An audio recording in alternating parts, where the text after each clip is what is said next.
আসসালামু আলাইকুম বন্ধুরা, আমাদের আইসিটি রিলেটেড ধারাবাহিক ভিডিও টিউটোরিয়ালের আরেকটি নতুন পর্বে তোমাদের সবাইকে স্বাগতম জানাচ্ছি। আশা করছি তোমরা সবাই ভালো আছো। তো আমরা টেবিল নিয়ে ধারাবাহিক টিউটোরিয়াল করছিলাম। গত পর্বে আমি তোমাদেরকে একটা বেসিক টেবিল কিভাবে HTML ডিজাইন করতে হয় সেটা দেখিয়েছি। আজকে আমি তোমাদেরকে টেবিলের কিছু অ্যাডভান্স বিষয় দেখাবো। তো আজকে মূলত যেটা নিয়ে কথা বলতে চাচ্ছি সেটা হচ্ছে রো স্প্যান এবং কয়েল স্প্যান নিয়ে। তো এই চতুর্থ অধ্যায়ের মধ্যে আমি দেখেছি আর কি যে ছাত্রছাত্রীরা এই রো স্প্যান এবং কল স্প্যানের মধ্যে এসে মাঝে মধ্যে একটু ভুল করে আর কি, বা কনফিউশনে পড়ে যায়। বাকি অন্যান্য যে টপিকগুলো আছে এগুলো মোটামুটি সবাই পারে। তো এগুলো আসলে এত কঠিন কিছু না, আমি তোমাদেরকে দেখিয়ে দেবো। দেখবো যে কয়েক মিনিটে একটু ভালো করে বুঝলে ইনশাল্লাহ তোমাদের এই কনফিউশনটা চলে যাবে এবং তোমরা এখান থেকে ঠিকভাবে অ্যান্সারটা করতে পারবা। তো গত পর্বে আমরা যে টেবিলটা দেখেছিলাম, এই যে টেবিলটা এরকম ছিল এবং আমরা এটার জন্য এরকম একটা HTML কোড লিখেছিলাম। আর আজকে আমরা যে টেবিলটা তৈরি করতে চাচ্ছি, দেখো এখানে আমি উদাহরণ হিসেবে একটা টেবিল রেখেছি। তো এই টেবিলটা একটু ব্যতিক্রম আগের টেবিলের লিস্টে।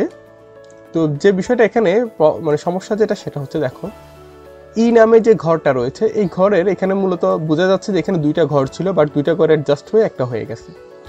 সেমভাবে এইচ এর ক্ষেত্রে উপরে নিচে দুইটা ঘর ছিল, মাঝখানে একটা দাগ ছিল, বাট এই দাগটা সরে গিয়ে এখানে একটা ঘর হয়ে গেছে। তো অর্থাৎ সেলগুলো মার্জ হয়ে গেছে। তো এই ক্ষেত্রে আমরা এই ধরনের টেবিলগুলো কিভাবে তৈরি করব? হ্যাঁ, এই টেবিলগুলো তৈরি করতে গেলে আমাদের রো স্প্যান এবং কল স্প্যান ব্যবহার করতে হয়। তো রো স্প্যান কল স্প্যান মোটামুটি দেখিয়ে দিলে সবাই ব্যবহার করতে পারে। সমস্যা হয় কোনটা রো স্প্যান হবে আর কোনটা কল স্প্যান হবে, এটা অনেকে বুঝে না। তো আমি তোমাদেরকে বিষয়টা বুঝিয়ে দেওয়ার চেষ্টা করব। এটা জাস্ট একটু মন দিয়ে দেখলে তোমরা বুঝে যাবে যে কোনটাকে রো স্প্যান বলে আর কোনটাকে কল স্প্যান বলে। তো চলো আমরা আজকে এরকমই একটা টেবিল HTML তৈরি করার চেষ্টা করি।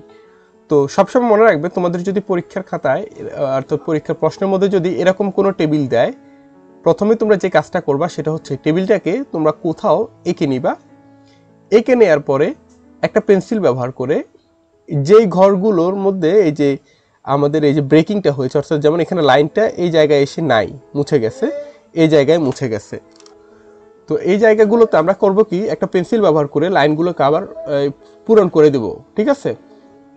তো দেখো আমি এখানে কি করতেছি, আমি এই যে লাল কালি দিয়ে এখানে একটু বুঝিয়ে দিচ্ছি যে এখানে একটা দাগ ছিল আমার, আবার এখানে একটা দাগ ছিল। তো এখন আমরা দেখো আমাদের যে টেবিলটা আছে এই টেবিলটা কিন্তু এখন কমপ্লিট হয়ে গেছে, এখন কোথাও কোনো ব্রেকিং নেই, নর্মাল টেবিলের মতো হয়ে গেছে। তো তোমরা একটা পেন্সিল নিয়ে এরকম ডট ডট দিয়ে বা অন্য কোনো একটা কালার পেন দিয়ে এরকম ঘরগুলো যেগুলো ব্রেক হয়ে গেছে এগুলো এরকম দাগ টেনে ফেলবা। টেনে এটাকে একটা নর্মাল টেবিলের মতো আঁকবা, মানে এটা নর্মালি যেরকম ছিল এরকম আঁকবা। ওকে, তো এবার আমরা এই নর্মাল টেবিলটা নিশ্চয়ই HTML ডিজাইন করতে পারবো। তো চলো আমরা এখন এই টেবিলটা HTML ডিজাইন করে দেখি। তো আমরা আমাদের যে কোড এডিটরটা আছে, কোড এডিটর ওপেন করছি। এটা হলো আমাদের গত পর্বের কোড। তো আমি এই কোডটা কপি করে নতুন একটা ওয়েব পেজ খুলছি এবং এখানে পেস্ট করছি এবং আমি এই ফাইলটাকে সেভ করছি table2.html এই নাম দিয়ে সেভ করলাম এটা। ওকে, তো আমরা এটার মধ্যে কাজ করবো, তাহলে আমাদের তাড়াতাড়ি কাজটা হয়ে যাবে। আমি এখানে উইডথটা 300 পিক্সেল করে দিচ্ছি। তো এখানে দেখো আমাদের এই যে আমি বাকি টিয়ারগুলো কেটে ফেলতেছি, একটা টিয়ার রাখতেছি, মানে প্রথম আমরা জানি যে রো বাই রো কাজ করতে হয় আমাদেরকে। তো এখানে টিডিগুলো আমি মুছে ফেলি। আচ্ছা, মুছে ফেলো। এখন দেখো আমাদের প্রথম রো এর মধ্যে কয়টা কলাম, মানে কয়টা ঘর আছে, একটা দুইটা তিনটা। তাহলে আমাদের কয়টা টিডি লাগবে? তিনটা টিডি লাগবে। ওকে, আমি কপি করে আরও একটা টিডি করে দিচ্ছি। তাহলে আমার প্রথম রো এর মধ্যে টোটাল তিনটা টিডি আসছে। প্রথম টিডিটা হলো এ, দ্বিতীয় টিডিটা হলো বি এবং তৃতীয় যে টিডিটা আছে সেটা হলো সি।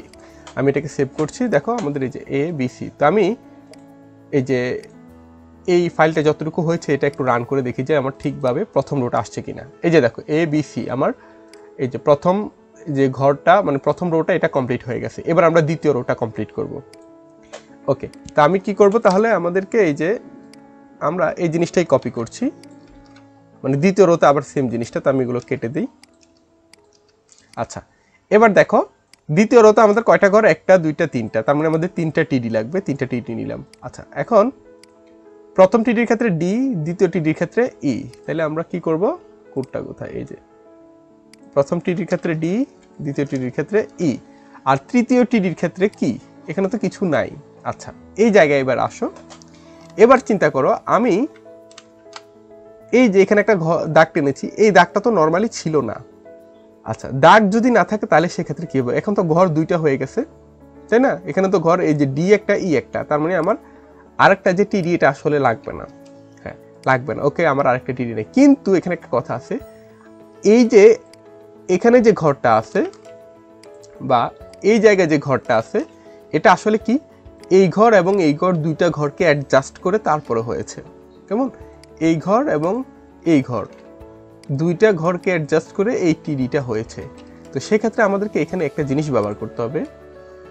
এই যে এই টিডি এর মধ্যে আমরা একটা জিনিস লিখবো, স্প্যান কথাটা লিখবো, কিন্তু আমাদেরকে বুঝতে হবে এটা কেমন স্প্যান।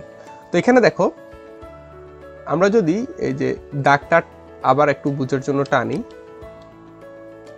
ওকে, এখন দেখো তো এখানে এই একটা কলাম, এই একটা কলাম, কেমন পাশাপাশি তো কি থাকে, কলাম কলাম থাকে, এই একটা কলাম ছিল, এই একটা কলাম ছিল, এবং দুইটা কলাম এখন কি হয়ে গেছে, অ্যাডজাস্ট হয়ে আমার একটা কলাম হয়ে গেছে। তার মানে এখানে আসলে যেটা হয়েছে সেটা হচ্ছে কল স্প্যান। কেমন? একটা জিনিস তোমরা বোঝার চেষ্টা করো, এই যে দুইটা ঘর আসলে আমার একই রো এর মধ্যে রয়েছে, দ্বিতীয় রো এর মধ্যে। তার মানে একই রো এর মধ্যে একই রো এর মধ্যে দুইটা ঘর, তার মানে নিশ্চয়ই এগুলো ছিল কলাম, এই একটা কলাম আর এই একটা কলাম, দুইটা কলাম অ্যাডজাস্ট হয়েছে, তার মানে এটা অবশ্যই হবে কি, কল স্প্যান। তাহলে আমরা এখানে এই যে টিডি লেখার পর একটা স্পেস দিব, স্পেস দিয়ে কল স্প্যান ইকুয়াল সাইন দিব। এরপর এখানে যে জিনিসটা আমরা লিখবো, এখানে কয়টা কলাম আমার অ্যাডজাস্ট হয়ে গেছে, এখানে একটা কলাম, এই একটা কলাম, দুইটা কলাম একত্র হয়ে গেছে, তার মানে আমরা এখানে লিখতে হবে কল স্প্যান 2। এটা লিখে যদি আমরা সেভ করি, তাহলে দেখো, আমরা যদি দেখুন আমাদের এই পেজটা রিলোড দেই, এই যে দেখো আমার দ্বিতীয় রোটা আসছে, এবং দ্বিতীয় রোয়ের মধ্যে এই যে ই এর ক্ষেত্রে দুইটা ঘর কিন্তু আমার অ্যাডজাস্ট হয়ে গেছে। তার মানে আমরা অলরেডি এই যে এই জিনিসটা কিভাবে করতে সেটা শিখে গেলাম। ওকে ওকে, তো এবার আমরা যে জিনিসটা করব সেটা হচ্ছে তৃতীয় যে রোটা আছে সেটা করব। তো তৃতীয় রো এর ক্ষেত্রে আমার, আচ্ছা এটা আমি ফিল আপ করে রাখি, এফ জি এইচ তিনটার ঘর আছে। আমরা প্রথম যে এটা আছে তার মতো করে কপি করে আরেকটা নিয়ে আসলাম। তো এখানে তৃতীয় রোয়ের ক্ষেত্রে একটা ঘর হবে এফ, দ্বিতীয়টার ঘর হবে জি, আর তৃতীয়টার ঘর হবে এইচ। ওকে, আচ্ছা, তো কোথায় এই ছবিটা, আচ্ছা এখানে এই যে আমাদেরকে আবার আরেকটা কাজ করতে হবে এখানে, যেহেতু এখানে ঘর অ্যাডজাস্ট হয়ে গেছে, বাট এটা আমি পরে করতেছি। আমি পরের রো যেটা 4 নাম্বার যে রো সেটা আগে একটু করে দেখাই তোমাদেরকে। তাহলে আমরা আরও একটা রো দিতে হবে, রো, এই রোতে আসার পরে এখানে কি আছে, আই আছে, জি আছে, জে আছে, এবং একটা ঘর খালি। তো আই জে, আর তৃতীয় ঘরটার মধ্যে তো কিছু দেওয়া যাচ্ছে না কারণ তৃতীয় ঘরটা খালি। এখন এই ক্ষেত্রে তাহলে কি হবে, এবার এই ক্ষেত্রে দেখো যে কাজটা করব আমরা, এখানে আমরা যখন এইচটা লিখেছি, এইচটা লেখার সময় দেখা যাচ্ছে যে সে নিচের ঘরটাকে সব অ্যাডজাস্ট করে ফেলেছে। তার মানে আমাদেরকে আগের রো এর এইচ এর জায়গায় এসে আমাদেরকে কিছু একটা করতে হবে এখানে। এখন আমি তোমাদেরকে এই যে ঘরটা আবার পূরণ করে দেখাচ্ছি, এখানে এই যে এটা পূরণ করে দেখালাম। এবার তোমরা দেখো তো, এই যে এখানে যে দুইটা ঘর ছিল, দুইটা ঘর আসলে একই কলামের মধ্যে রয়েছে, এবং একটা উপরের লাইনে একটা নিচের লাইনে ছিল দুইটা ঘর। তার মানে আমার একই কলামের মধ্যে রয়েছে, একই কলামের মধ্যে এই ঘর এবং এই ঘর অ্যাডজাস্ট হয়ে গেছে। তার মানে আসলে দুইটা রো অ্যাডজাস্ট হয়েছে, কলাম যেহেতু সেম আছে, তার মানে অ্যাডজাস্ট হলো কি, এই একটা রো, এই একটা রো, এই দুইটা রো অ্যাডজাস্ট হয়ে আমার একটা ঘর হয়ে গেছে। তার মানে এখানে যেটা হয়েছে সেটা হচ্ছে রো স্প্যান। তাহলে আমি এই রো স্প্যানটা লিখবো। এখন কোথায় লিখবো, যেহেতু এইচ লিখার সময় আমার স্প্যানের কাজটা হয়ে গেছে, তার মানে আমি এইচ এর কথাটা যে জায়গায় লিখেছিলাম এই জায়গায় আমরা এখন লিখবো রো স্প্যান, ইকুয়াল সাইন দিব, ইকুয়াল সাইন দিয়ে ডাবল কোটেশন দিব, এবং এখানে কয়টা রো স্প্যান হলো, এই যে এই একটা রো, এই একটা রো, দুইটা রো স্প্যান হলো। তার মানে আমি এখানে লিখে দিব হলো 2। এবং আমি যদি ফাইলটা সেভ করি, আর এখানে কি এই যে এই টিডিটার আসলে দরকার নেই, লাস্ট লাইনে যে টিডিটা ছিল এখানে টিডিটা লেখার দরকার নেই।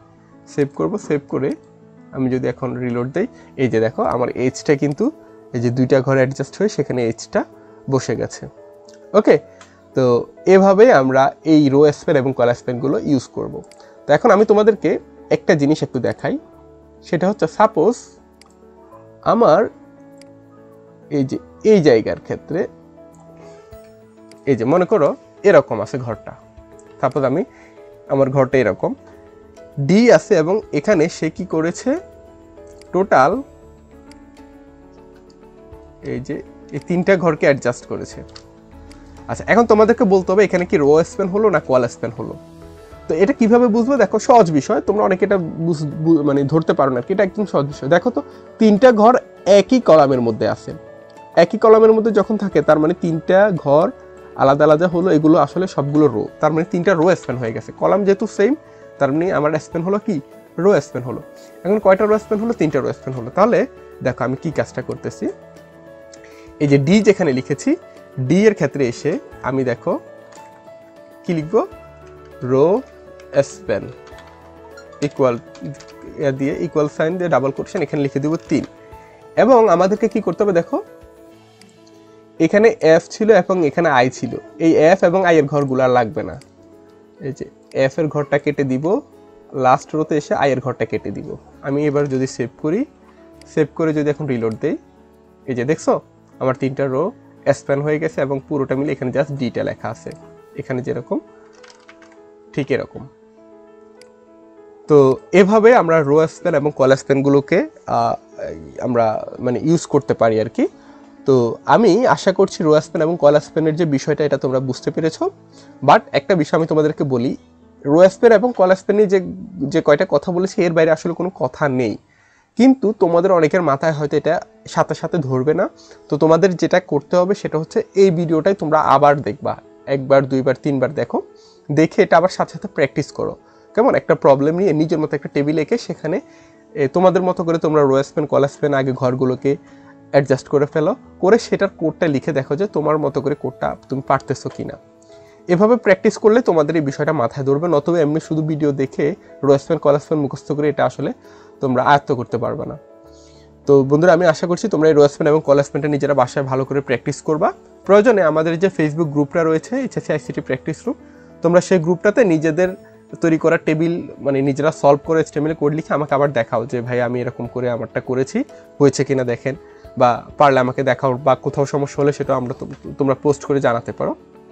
তো এভাবে করলে ইনশাল্লাহ তোমাদের এই রো স্প্যান এবং কল স্প্যানটা ক্লিয়ার হয়ে যাবে। আর রো স্প্যান কল স্প্যান পারলে মোটামুটি ধরে নিতে পারো যে তোমরা টেবিলটা ইনশাল্লাহ টেবিল থেকে কোনো কোশ্চেন আসলে 100% তোমরা অ্যান্সার করতে পারবা। তো বন্ধুরা, আজকের ভিডিওটি একটু এমনিতেই লম্বা হয়ে গেছে, আজকের ভিডিওটা এখানে শেষ করে দিচ্ছি। ইনশাল্লাহ পরবর্তী ভিডিওতে তোমাদেরকে আরও অ্যাডভান্স কিছু বিষয় দেখানোর চেষ্টা করব, বা আমাদের যে বাকি যে টপিকগুলো রয়েছে সেগুলো আমাদেরকে শেষ করতে হবে। তো সে ভিডিওগুলো দেখার আমন্ত্রণ জানিয়ে আজকের ভিডিওটি এখানে শেষ করে দিচ্ছি। তোমরা সবাই ভালো থাকো, সুস্থ থাকো, আল্লাহ হাফেজ।